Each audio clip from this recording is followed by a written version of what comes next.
మంచినీళ్ళ దగ్గరికి వద్దాం. ఏ నీళ్లు మంచిది? రకరకాల నీళ్లు ఉన్నాయి. బోర్ నీళ్లు ఉన్నాయి, బావి నీళ్లు ఉన్నాయి, మున్సిపాలిటీ సప్లై చేసే నీళ్లు ఉన్నాయి, ఆర్ఓ ఫిల్టరేషన్ నీళ్లు ఉన్నాయి, పొటాషియం కలిసి ఉండే నీళ్లు ఉన్నాయి. ఇన్ని రకాల నీళ్లు ఉన్నాయి కదా. ఏ రకాల నీళ్ళు అయితే మనకు ఎక్కువ ఉపయోగం? ఇప్పుడు కల్చర్ ఏముంది? కల్చర్ మొత్తం ఆర్ఓ కల్చర్, బాటిల్ నీళ్ళే, ఇంకా మిగతా నీళ్ళు తాగేది లేదు. అది ఇప్పుడు నడుస్తున్న నీటికి సంబంధించిన కల్చర్. మీ అభిప్రాయం ఏంటి? 2 లక్షల రూపాయలు పెట్టి పొటాషియం కలిసి ఉండే ఆల్కలిన్ నీళ్లు తయారు చేసుకునే ఆర్ఓ మిషన్ ఇంట్లో పెట్టుకోవాలనా? లేదా ఆర్ఓ 20 లీటర్ల డబ్బా 20 రూపాయలకు వస్తుంది, కొనుక్కొచ్చుకోవాలనా? మీరు ఎట్లా ఫీల్ అవుతున్నారు? ఓకే, చెప్పండి సార్. బోర్ వాటర్ డైరెక్ట్ గా తాగితే సరిపోతుంది అని నా అభిప్రాయం సార్. నేను అట్లానే తాగుతున్నాను. బోర్ వాటర్ ఒక చిన్న ప్రాబ్లం ఏమంటే మేడం, బోర్ వాటరు దాంట్లో మినరల్స్ ఉండే అవకాశం ఉంటుంది కాబట్టి తాగడానికి రుచిగా ఉన్నంత మాత్రాన మినరల్స్ లేవని చెప్పలేము. ఒకసారి బోర్ వేయగానే 2 బాటిల్స్ వాటర్ తీసుకుని నీళ్ళని పరీక్ష చేసే సెంటర్లో పరీక్ష చేయించండి. అందులో మెటల్స్ కానీ ఐరన్ కానీ ఇట్లాంటి ఏవైనా ఉండవలసిన దానికంటే ఎక్కువ ఉందేమో మనకు తెలుస్తుంది. ఇవి తాగడానికి పనికొస్తలే చెప్తారు వాళ్ళు. ఒకసారి తాగడానికి పనికొస్తానని సర్టిఫై చేస్తే ఇక బోర్ నీళ్ళు తాగొచ్చు. పరిశుభ్రమైన నీళ్ళు కూడా అవి, ఎందుకంటే కంటామినేట్ అయ్యే అవకాశం ఉండదు బోర్లోంచి వచ్చే నీళ్ళు. అది ఒక టెస్ట్ ఒకటి చేయించుకోవాలి. ప్రతి జిల్లాలో కూడా రీజనల్ ల్యాబొరేటరీస్ అని ఉంటాయి, గవర్నమెంట్ హాస్పిటల్కి అటాచ్డ్గా. వాళ్ళు నీళ్లు పరీక్ష చేస్తారు నామినల్ ఫీజు తీసుకొని, లేదా ప్రైవేట్గా కూడా చేస్తే చేయించుకోవచ్చు. రెండవ సూచన ఏంటంటే, మున్సిపాలిటీ వాళ్ళు సప్లై చేసే నీళ్ళు ఎక్కువ భాగం పారే నీళ్లు, నదుల్లోంచి కాలువల్లోంచి తీసుకున్న నీళ్ళే వాళ్ళు శుభ్రం చేసి ఇస్తారు.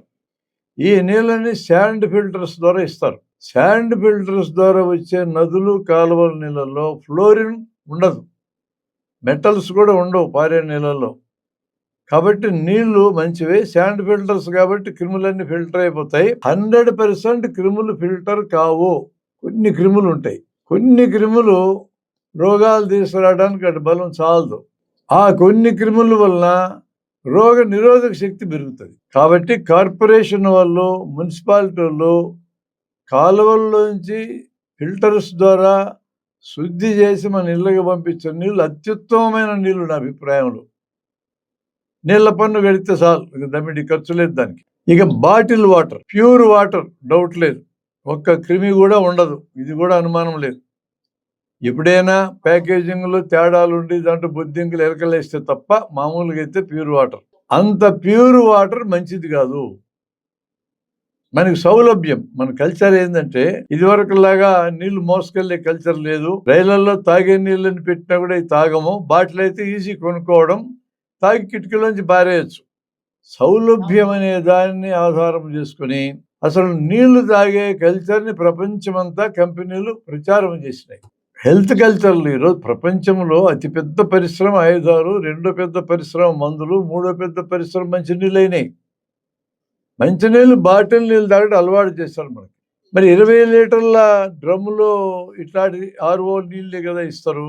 అవి 20 రూపాయలకి ఇస్తున్నారు, కొన్ని చోట్ల 10 రూపాయలకి ఇస్తున్నారు కదా. 20 రూపాయలకి 20 లీటర్లు ఇస్తే లీటర్ రూపాయికి ఇవ్వగలుగుతున్నారు. మరి ఇక్కడ ఎందుకు బాటిల్ 20 రూపాయలు పెట్టి కొనాలి? ఇంకా కొన్ని బలిసిన నీళ్ళు ఉన్నాయి, 1,00,000 రూపాయల బాటిల్ ఉండేవి ఉన్నాయి, 600 బాటిల్ ఉండేవి ఉన్నాయి. ఈ దేశంలోనే 600 బాటిల్ దొరుకుతాయి. అడ్డగోలుగా డబ్బులు సంపాదించుకొని ఏం చేయాలో అర్థం కాని జనం కొనుక్కొని వాళ్ళు వదిలేసేయండి. మధ్యతరగతి గురించి మాట్లాడుతున్నా. బాటిల్ 20 రూపాయలు కొంటున్నాం మనం, రూపాయికి ఆర్ఓ బాటిల్ వస్తుంది. రైల్వే స్టేషన్స్లో కూడా ఒక బాటిల్ 5 రూపాయలకి ఇచ్చే చోట్లు, 2 రూపాయలకి ఇచ్చే చోట్లు కూడా ఉన్నాయి. కొన్ని చోట్ల కియోస్కులు పెట్టి అమ్ముతున్నారు. మామూలుగా నీళ్లు తయారు చేస్తే లో లీటర్ 5 పైసలు పడుతుంది.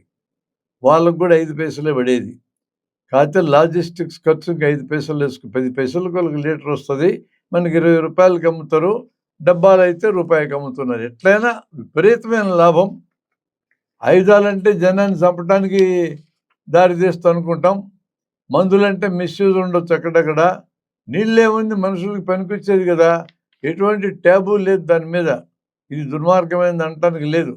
అది అద్భుతమైన పరిశ్రమ కింద మారిపోయింది. అందువల్ల హోటల్కి వెళ్తే రెగ్యులర్ నీళ్ళు ఇవ్వమంటావా, బాటిల్ ఇవ్వమంటావు అని అడుగుతారు. బాటిల్ అంటే 20 రూపాయల బాటిల్. రెగ్యులర్ నీళ్ళు కూడా ఆర్ఓ వాటరే, డబ్బాలోంచి ఇస్తారు వాళ్ళు. కాబట్టి రెగ్యులర్ వాటర్లో వచ్చిన నష్టం లేదు. గ్లాసులు శుభ్రంగా కడగలేదని ఒకవేళ అనిపిస్తే మీకు, అంత శుభ్రంగా కడగకపోతే మనకు మంచిదే, నష్టమేం లేదు. మరీ మురికే ఉంచరు కదా, నీళ్ళలో కడుగుతారుగా. కొన్ని క్రిములు ఉంటాయి, ఆ కొన్ని క్రిములు ఉండడం ఎప్పుడు మానవ జాతికి మంచిది. కొన్ని వందల వేల సందర్భాల్లో నీళ్ళల్లో ఉన్న కొద్దిపాటి క్రిములు మన ఆరోగ్యానికి ఇమ్యునైజేషన్ తీసుకురావడం ఉపయోగపడతాయని ప్రూవ్ అయినది. అదండి నీళ్ళ గురించి. ఆల్కలిన్ వాటర్ దండగా 2 లక్షలు పెట్టి మిషన్ ఇంట్లో పెట్టుకోవడం వేస్ట్ కార్యక్రమం, డబ్బులు పోగొట్టుకునే కార్యక్రమం అది. అటువంటి ఆల్కలిన్ వాటర్ తాగాల్సిన అవసరం లేదు. శరీరానికి కావలసిన ఆల్కలినిటీని బాడీ మెయింటైన్ చేసుకోగలదు. మనం ఇచ్చే ఆహారంలోంచి, మనం ఇచ్చే నీళ్ళలోంచి అది మెయింటైన్ చేసుకుంటుంది. హోమియోస్టేసిస్ అంటారు దాన్ని. షుగర్ ఎంత ఉండాలా, బీపీ ఎంత ఉండాలా, పల్స్ ఎంత ఉండాలా, శరీరంలో లవణాలు ఎంత ఉండాలా, బాడీ మేనేజ్ చేసుకుంటుంది. మనమేం బయట నుంచి దాన్ని ఏం తరమాల్సిన అవసరం లేదనేది ప్రూవ్ అయిన విషయం. అది నీళ్ళకి సంబంధించినటువంటి అంశం. బోర్ వాటర్ టెస్ట్ చేయించుకొని తాగొచ్చు అని అన్నారు. అవును. అయితే అది మళ్ళా మారటానికి ఏదైనా అవకాశాలు ఉంటాయా సార్? మళ్ళా ఇంకోసారి కూడా చేయించాల్సి వస్తుందా? జనరల్ గా మారదండి. ఒకసారి ఒక స్పాట్ లో వేసిన బోరు 99.9 సందర్భాలలో ఆ నీళ్ళ యొక్క కాన్స్టిట్యూషన్ మారదు. ఆ బోరునంతకాలం అంతే. ప్రాబ్లం ఎప్పుడంటే బోర్లు పడ్డప్పుడు 50 అడుగులు 60 అడుగులకి పైనుంచి ఇంకినటువంటి నీళ్లు వెళ్ళినప్పుడు కొంచెం కలర్ మారుతుందేమో, అయినా కూడా ఈ నేలలో ఇంకిన నీళ్ళు ఇదే ఫిల్టర్గా పనిచేస్తుంది. పెద్ద చేంజ్ మనకు రాదు దాంట్లో. బోరు వరకు ట్యాంకర్లు ఎంతో కొంత కడుగుతారు, మరీ మురికంతా అట్లే పెట్టరు కదా. మన పాచి పెట్టిన పాచి అట్లే ఉంచరు. కొంచెము బాగా కడగకపోయినా, అదే నేను ఇందాక నుంచి చెప్తుండేది, హోటల్లో గ్లాసులు బాగా కడగకపోయినా, ట్యాంకులు బాగా కడగకపోయినా, ఆ నీళ్ళల్లో కలిసి ఉండే కొద్దిపాటి క్రిములు మనకు రోగాలు తీసుకురావడానికి అటు బలం చాలదు. కానీ ఆ క్రిములు మనకు రోగనిరోధక శక్తి ఇస్తుంది. అది మనం గుర్తుంచుకుంటే దండమారిన ఖర్చును నివారించుకోవడానికి అవకాశం ఉంటుంది. నేను ఎందుకు చెప్తున్నానంటే, మొన్న వచ్చిన కరోనా జబ్బులో కూడా కరోనా పాజిటివ్స్లో 35 మందికి ఒక్క లక్షణం కూడా లేదు. మరి కరోనా జబ్బు అప్పుడు వచ్చింది, అప్పటికప్పుడే రెసిస్టెన్స్ రాదు కదా.